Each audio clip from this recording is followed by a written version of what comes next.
El 16 de septiembre de 2020, Kanye West publicó 196 tweets. Todo empezó más o menos normal. Hay que simplificar los contratos de la industria para que las empresas de música no se aprovechen de los artistas. Pero pronto el tono empezó a subir. He dicho que no voy a hablar con empleados que no sean billonarios, así que coja Arnaud de Puyfontaine un avión y venga a verme de inmediato. Cuando firmas un contrato, pierdes tus derechos. La discográfica controla cuándo suena tu música. Los artistas se quedan solo con la fama, los tours y el merchandising. Universal no me dice cuánto valen mis masters porque saben que podría comprarlos. Estoy arriesgando mi vida por mi gente. Soy el nuevo Moisés. Necesito que un ejército de ángeles me cubra mientras saco esta espada de la piedra. Rezad por mí y os prometo que seremos libres. Venid a por mí. Dadme retweet Bono, Drake, Kendrick, incluso Taylor. I'm really happy for you. I'm let you finish. Voy a tuitear mis 10 contratos página a página porque Twitter no me deja cargar PDFs enteros. Este momento va a cambiar la industria de la música para siempre. Seguid rezando, que está funcionando. Estoy de rodillas. Aquí están.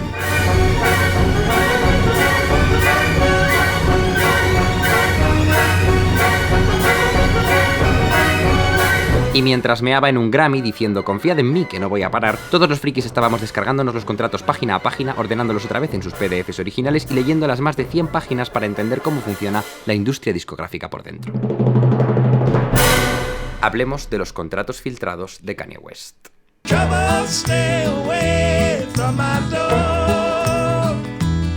John and I didn't know about song publishing. We literally thought that songs were in the air and that everyone owned them. That's literally how we met our first publisher. Hi there. He said, come over there. Is that what you think? Sit over here. And that was the deal they did. Paul McCartney no sabía cómo funcionaba el mundo de los catálogos musicales. De hecho, los Beatles nunca fueron dueños de su catálogo. Cuando ya eran ricos tuvieron una oportunidad de comprarlo, por 20 millones. Pero Yoko Ono dijo que eso era muy caro y que mejor intentaran negociar, así que al final los acabó comprando Michael Jackson por 50 millones. So I rang Yoko and I said, look, we got a chance to buy these songs. The man's asking 20 million, 10 to you, 10 to me. Should we do it? And she actually said, I think we can get it for 5. In fact, they didn't go for 20, they went for 50.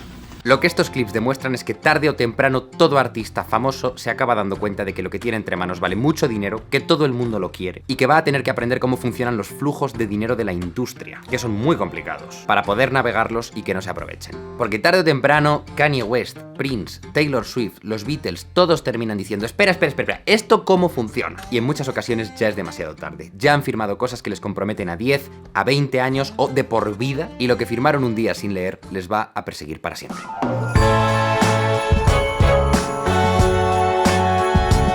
A grandes rasgos, el dinero en la música viene por dos vías: los derechos de autor y los derechos del máster, la grabación. Tú puedes haber compuesto la canción y escrito la letra, y entonces tienes los derechos de autor. Eres el autor de la obra. Pero cuando vas al estudio de grabación con músicos profesionales y un productor y técnicos de sonido, y la grabas y luego el productor la mezcla y la llevan a un sitio para hacer el mastering, y por fin consiguen el archivo WAV sagrado, que será el que distribuyan en el CD y a radios y por YouTube y a todo el mundo, ahí ha pasado algo más. Ahí se ha creado el fonograma, se ha creado el máster. La canción solo la puedes componer una vez y ya está, ya la has compuesto. Pero grabarla, la puedes grabar infinitas. De una composición puede haber miles de grabaciones. Y si no, busca cuánta gente ha grabado el Aleluya de Leonard Cohen. Composing, hallelujah, hallelujah. Cada grabación es un máster. Entonces, la composición tiene derechos de autor que pertenecen a los autores.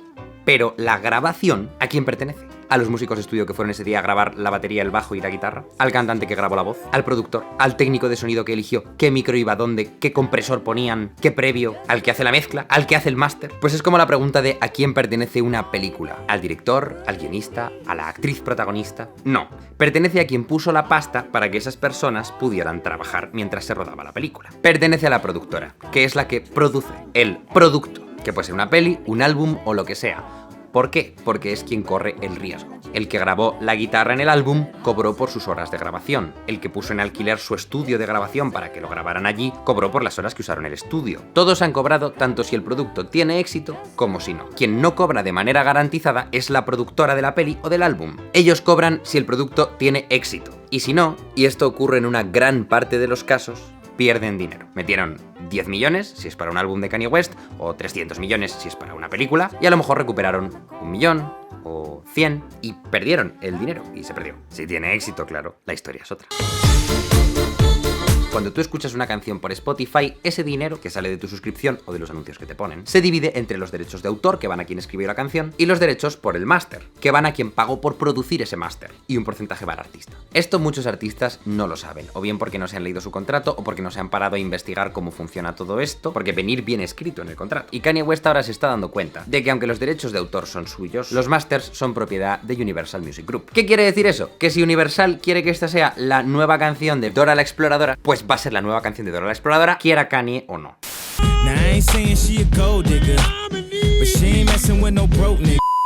Y a él no le han tenido por qué avisar, porque esa grabación no es suya. Él va a cobrar, pero él no va a poder decidir si quiere que esa canción suene con esa marca.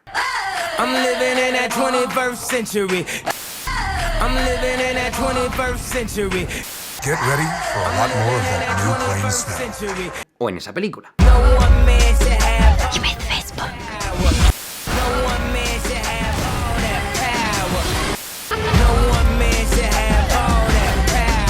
Eso lo decide Universal, porque esa grabación es de Universal.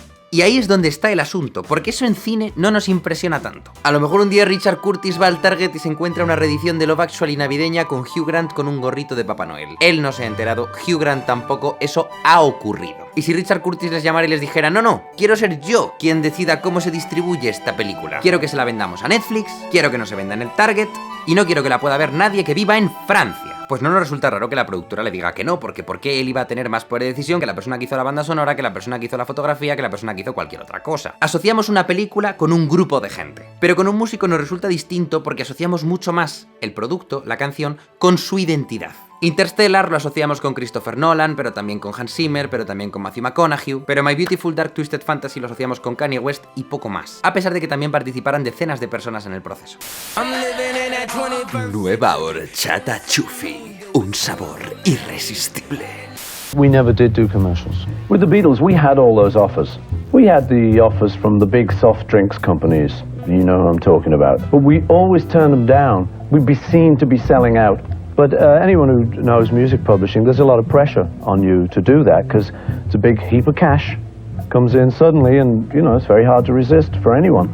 Pero hay una peculiaridad en los contratos de la industria discográfica, que es que la discográfica paga al artista un dinero que es para él, que dependiendo del artista y del país pueden ser 10.000 euros o 10 millones de euros, para que viva mientras hace el disco. Pero además le da otro dinero, que el artista puede gastarse en grabar el disco. Los productores, los músicos, las licencias de sampling, todo. Pero ambos son dineros que el artista tiene que devolver. Es como un préstamo, es un adelanto. ¿Y cómo lo devuelve? Pues de su porcentaje. Hagámoslo con números. Con números reales de los contratos de Kanye West. En el contrato de 2013 pone que para grabar su sexto álbum, Jesus, le han adelantado 12 millones de dólares, de los cuales 8 son adelanto para él, para que se los gaste en lo que él quiera, y 4 para gastos de grabación. Kanye se pasa de presupuesto y acaba requiriendo 1,523 millones más. ¿Y cómo devuelve ese dinero? Pues Kanye recibe un 22% de lo que generen las USNRC, United States Normal Retail Channels, o sea, las ventas de toda la vida. Y el otro 78% va a parar a la discográfica. Como referencia, lo que está recibiendo aquí Kanye es mucho. Normalmente el artista recibe entre un 12 y un 15%, pero aquí Kanye ya estaba teniendo mucho éxito y podía negociar más fuerte. Bueno, pues ese 22% de Kanye irá a cubrir los 12 millones más 1,523 millones que se ha gastado en el disco. Y mientras eso no esté cubierto, Kanye no va a ganar nada más que los 8 millones que recibió de adelanto. Ojo, eso significa que los primeros 61,468 millones que genere el álbum, Kanye no va a recibir nada. Kanye recibiría el 22% de eso, que son 13,523 millones, pero eso es lo que le debe a la discográfica. Será cuando el álbum genere más de 61,468 millones de dólares que Kanye empezará a recibir su 22% en su cuenta del banco. ¿Y qué pasa si el álbum no genera lo suficiente? Si no llega a 61 millones de dólares en ventas, y entonces a Kanye no le llega con su porcentaje para devolverle lo que le debe a la discográfica, pues que lo sacarán de ventas de futuros álbumes de Kanye, a los cuales sin duda les bajarán el presupuesto. Álbumes que seguramente esté obligado a hacer por contrato, aunque no quiera. O también puede ser que lo cojan de las royalties que reciba Kanye de sus álbumes antiguos, de sus grandes éxitos, y él deje de cobrar de ellos hasta que la deuda esté saldada. Para profundizar un poco más en todo esto, he invitado a Music Radar Clan, que hace unos vídeos buenísimos en YouTube, y algunos van de la industria y sabe del tema. ¡Qué guay hablar contigo! Hostia, tío, tantos años que te conozco por internet y tal, pero nunca había hablado contigo. Es muy simple. Piensa que Kanye West es un artista que pasa de hacer álbumes que cuestan 400, 500 mil dólares a producciones de 8, de 10 millones de dólares. Con el álbum de Jesus, él se acaba gastando el adelanto del siguiente álbum. Según el memorando, el propio Kanye West se graba el álbum de Jesus en la habitación de un hotel de París en unas semanas con sus amigos entrando en la habitación. Es un álbum que ni siquiera se ha hecho en un estudio de grabación y se gastó $500,000 en París en unas semanas. Entonces es una persona que gasta cantidades ingentes de dinero que luego ni siquiera es capaz de justificar o que ni siquiera es capaz de atribuir directamente a los costes de grabación. Y es uno de los principales puntos de disputa que hay en las revisiones de contrato, precisamente son los costes de grabación, que son completamente exorbitados.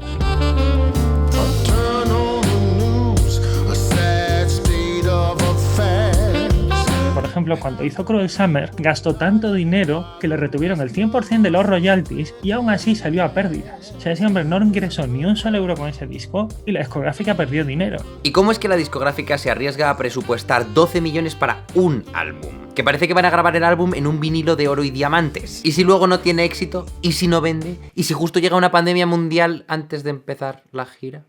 Oh shit. Pues ahí es donde negocian con el catálogo antiguo de Kanye West. Los discos que ya lo petaron, que siguen vendiendo copias, teniendo streams en Spotify y siguen estando licenciados una y otra vez en anuncios, como os he puesto antes. Si Kanye no lo peta y no pueden recuperar su dinero, lo pueden sacar de su porcentaje de los álbumes antiguos. Álbumes que han sido superventas, como My Beautiful Dark Twisted Fantasy. Ese álbum es la gallina de los huevos de oro. Posiblemente ese álbum de la década es uno de los álbumes que más dinero han dado en esta década. Tanto que Universal lo usa como aval para cobrar en caso de que haya problemas económicos. Kanye West, irónicamente, igual que muchos de estos artistas, vale más por lo que ha hecho que por lo que va a hacer. A una discográfica le interesa más gestionar tu catálogo histórico, que es una fuente estable de ingresos continua que nunca se termina, a jugársela, a tener que darte dinero para un álbum, que a ver qué pasa y a ver cómo sale. Es como si en un negocio a ti te diesen 100 euros todos los meses y en otro te diesen boletos de lotería para un premio gordo. Pues hoy no quieren jugar a la lotería. La lluvia de tweets de Kanye West en septiembre defendía que los artistas tenían que ser dueños de los másters de sus canciones y que un Grammy tiene forma de orinal, pero nos vamos a centrar en lo primero. Todo eso se decide en la firma del contrato. Si nunca has firmado un contrato, puede que te los imagines como estas cosas monolíticas que te presentan, te dicen firma aquí y tú o bien lo firmas o te vas y no hay un plan B. Yo al principio pensaba eso, pero de pronto tienes que empezar a firmar contratos para 1000 cosas. ¿Quieres licenciar un metraje de archivo para poner en tu vídeo? Contrato. Contratar a alguien? Contrato. Hacer una collab para una marca? Contrato. Ir a la tele, contrato. Todos son contratos. Si alguien te pone un contrato delante que nunca has leído y te dice firma aquí, tú lo coges, te levantas y te vas a leértelo despacio en otra parte. Luego le mandas un email con los cambios que propones en rojo y te responderán esos cambios y responderás esos cambios y al cabo de días y días de negociaciones llegaréis a algo que os guste a los dos. Y si no, pues no lo firmas. La persona que te pone el contrato delante lo ha hecho pensando en sí misma y en las cosas que le rentan que diga ese contrato. Y tú eres la única persona responsable en la negociación, porque solo hay dos partes, de que las cosas que a ti te representan y a ti te interesan existan en ese contrato. O sea que tendrás que decirlas, escribirlas, proponerlas, etc. Pero claro, si eres un artista que está empezando y es la primera vez que te ponen un contrato en tu vida en general, esto puede acabar muy mal. En un contrato con una discográfica bien puedes cederlo todo o bien darles los másters pero quedarte con un pequeño derecho que te permita controlar dónde suena y dónde no. O puedes negociar no ceder los másters, simplemente licenciárselos a ellos durante unos años y que al terminar esos años vuelvan a ti. ¿Cuál es la pega? Que cuanto menos les concedas, menos dinero van a querer invertir en tu carrera, porque menos rentabilidad van a tener. Pero de eso van las negociaciones de contratos, de llegar a un acuerdo bueno para ambas partes. También directamente puedes montar tu propia discográfica. Esta es la versión extrema, pero lo han hecho muchos, empezando por Madonna. Cuando un artista ya es famoso y ha ahorrado pasta y ya no le queda ningún contrato vigente, de pronto es rico y libre, así que puede coger e invertir su propio dinero en hacerse su propio disco de cero y pagar las grabaciones, los videoclips, la publicidad, y ahí ya se lleva todos los beneficios y puede decidir si sale en tal anuncio o no sale en tal anuncio. Y claramente no podemos hablar de todo esto sin mencionar el caso Taylor Swift. In the battle over Taylor Swift's music, The rights to Taylor Swift's songs were being sold to this man, Scooter Braun. she is fighting back after Scooter Braun sold the rights to some of her master recordings for hundreds of millions. Taylor Swift is responding to the news that her catalog have now been sold again. Taylor Swift no es dueña de las grabaciones que hizo de sus primeros álbumes, solo de los últimos 3. Y está luchando una batalla muy pública para conseguir el control de esas grabaciones antiguas. Porque, y esto parece salido de una auténtica telenovela, las ha comprado Scooter Braun, quien además de ser el manager de Ariana Grande, Justin Bieber y hasta hace poco Kanye West, es el peor enemigo de Taylor Swift. ¡Te atreviste! ¡Pero te va a pesar! ¡Te va a pesar! Taylor tiene un as en la manga. Hay ciertos derechos que no cedió, y aunque los masters no sean suyos, ella puede vetar si no quiere que salgan en algún anuncio o en alguna película. Y se ha puesto a vetarlo todo. Está bloqueando que aparezcan en ningún sitio. O sea que su peor enemigo Scooter Braun compró su música y ahora ella le está impidiendo licenciarle y ganar dinero con ella. Entonces él lo que ha hecho ha sido vender el catálogo, porque no puede hacer nada con él. Pero en otro plot twist digno de película, resulta que se reservó una pequeña cláusula en la que aunque lo hubiera vendido, seguía llevándose un pequeño porcentaje. Así que ella tiene que decidir. O deja ya por fin que sus canciones antiguas vuelvan a aparecer en anuncios, trailers y películas, pero entonces Scooter Braun se lleva pasta, o sigue bloqueándolo todo, pero entonces ella tampoco gana un duro. No es poco el dinero. Para que os hagáis una idea, en una entrevista a Billboard, Taylor cuenta que llegan una docena de peticiones a la semana, más de una al día, de gente pidiendo licenciar alguna canción suya antigua para anuncios, etc. Si cada licencia valiera 10.000 euros, eso serían 120.000 euros a la semana, 6 millones de euros al año. Pero si quien la quiere licenciar es alguien grande tipo Marvel o Netflix y es para una superproducción,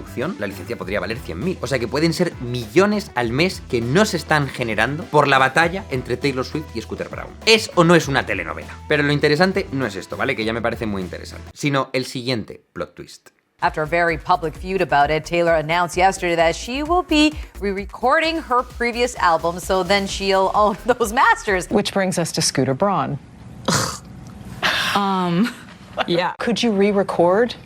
Oh, yeah. Might you do that? Oh, yeah.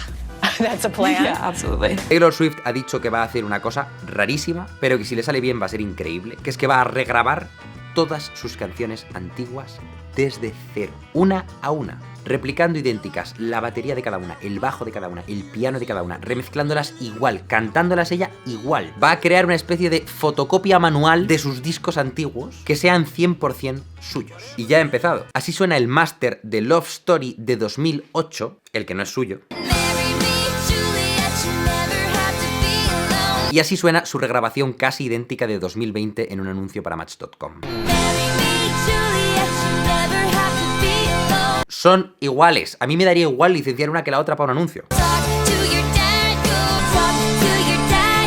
La antigua iría un trozo de la pasta para Scooter Braun, la nueva va la mayoría de la pasta para Taylor Swift. Así es como va a solucionar el problema. Y en realidad es muy lógico, porque a veces se nos olvida que un máster solo es una grabación de las miles que puede tener una canción. Quiero decir, Taylor siempre se podría haber grabado 100 versiones distintas de cada canción y tan tranquila. Solo hay una grabación, la que pagó la discográfica, de la que ella no es dueña. Pero todo lo demás es campo. Ahora, ¿esto qué va a hacer? Que los que pagaron 300 millones por su catálogo se hayan quedado con un asset que va a generar mucho menos dinero. Taylor les va a pinchar el globo.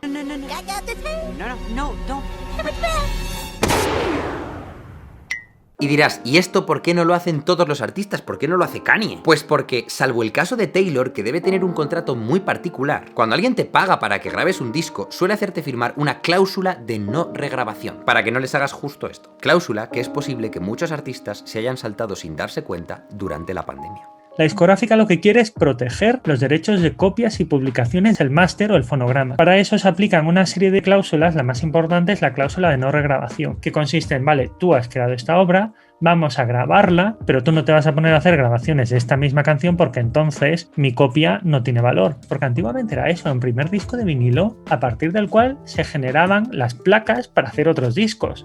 Esa pieza física tangible hoy en día no existe, entonces el máster es un concepto, el máster es un etéreo. Si una cláusula de no regrabación fuese técnicamente estricta, ni siquiera podrías grabar tus propios directos. De hecho, una de las cosas que muchos artistas no son conscientes es que conciertos que se están haciendo en Instagram ahora con la pandemia están incumpliendo sus propias cláusulas contractuales. La tecnología va mucho más rápida de lo que está yendo el derecho. Tell you the truth, I've even thought about coming back and doing another Chappelle show. Well, but if I do, I can't call it Chappelle Show because my name and likeness is being used by them in perpetuity throughout the universe. It's in the contract. It's very complex, and they say that some of the best lawyers don't even understand quite what's going on in the music industry right now because we're having such change, such a shift in the way that everything's happening. ¿Qué ocurre cuando toda una industria montada sobre vender discos tiene que enfrentarse a que ahora la gente solo escucha por streaming? ¿Qué ocurre cuando el artista ya no te necesita para comunicarse con sus fans porque les tiene a todos en Twitter e Instagram? ¿Qué ocurre cuando antes grabar un disco significaba ir a un estudio con equipos que valían millones de dólares y ahora hay artistas que graban discos enteros desde su portátil? I rarely record in a studio. I don't actually think I recorded once with this record. It was literally made from scratch in my bedroom. This is something I produced in my little room. Phineas was like, that's the coolest shit. Because I used to have to go through all the middlemen before I could put out a fucking video. But now it's like, shit, grab your phone, put it up, you're in control of your own destiny. Lo que ocurre es que gracias al avance tecnológico, una industria multimillonaria se democratiza y se tambalea, y cambian por completo las reglas de juego. Antes, para conseguir que en cada tienda del mundo hubiera uno de estos, había que tener fábricas trabajando día y noche para hacerlos, con sus cajas, sus libretos, llevarlo en miles de barcos y camiones por todo el planeta, ponerlos en estantes y venderlos manualmente uno a uno. Era una infraestructura tan grande y tan cara que es normal que el artista se llevara solo un 15%, igual que los autores de los libros se llevan un 10% de cada libro que se vende. Imaginaos que yo tuviera que haceros llegar los vídeos estos que hago en DVD. Un vídeo de 1 millón de visitas habría requerido 1 millón de DVDs que llegaran a cada una de las casas. Si cada DVD me costara 3 euros fabricarlo y 3 euros enviarlo, tendría que gastarme 6 millones de euros para conseguir 1 millón de visitas. Además, tendría que planear todos mis vídeos con muchos meses de antelación. Desde que lo grabo hasta que se imprime y se distribuye y llega, pasarían meses. Eso es justo lo que ocurría. I'm 12 years old and I'm printing physical copies of my album. So I have to write my fucking music 6 months before you actually... So I just did Dolly's new album for Christmas and I had to record a Christmas song in July. It was the weirdest thing I've ever done in my life. But when you make physical copies, that's what you do. Now, what I love about this, a show like yours, is like, we talk about it right now, and people hear it right now, so you're getting the real information. Ahora la discográfica puede subir el archivo a Spotify o a YouTube y está disponible de manera casi inmediata con coste casi cero. Eso, por huevos, hace que la relación con la discográfica cambie. La discográfica ahora tiene que ofrecer más cosas al artista para seguir siendo relevante. Y por eso han surgido los famosos contratos 360, en los que la discográfica se encarga de todo, hasta de si anuncias un pintalabios en tu Instagram o de tu merchandising. Lo gestionan todo y a cambio se llevan un porcentaje de todo. Esto, si tienes cuidado con lo que firmas y das con una discográfica guay, puede ser la leche, porque es una solución integral genial a todas tus necesidades como artista. Pero si eres como Ariel, pues puede ser un infierno 360, en el que no puedes ni hacer unas stories sin pedir permiso. La tecnología ha dado mucho poder al artista, y cada vez va a ser más. Los artistas y celebrities que ahora surgen en TikTok, en Instagram, en YouTube, en las redes en general, no son de nadie, no tienen firmado nada con nadie, y en algunos casos consiguen visitas e impacto equivalentes, que antes necesitabas grandes infraestructuras carísimas para conseguir. ¿Qué significa esto para la industria? No lo sé. Pero sí sé que significa que más gente va a poder ser artista. Y eso siempre es una buena noticia.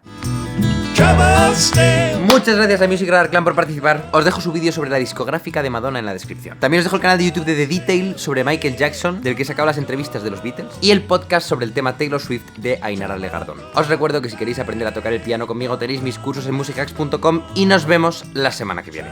Hasta pronto.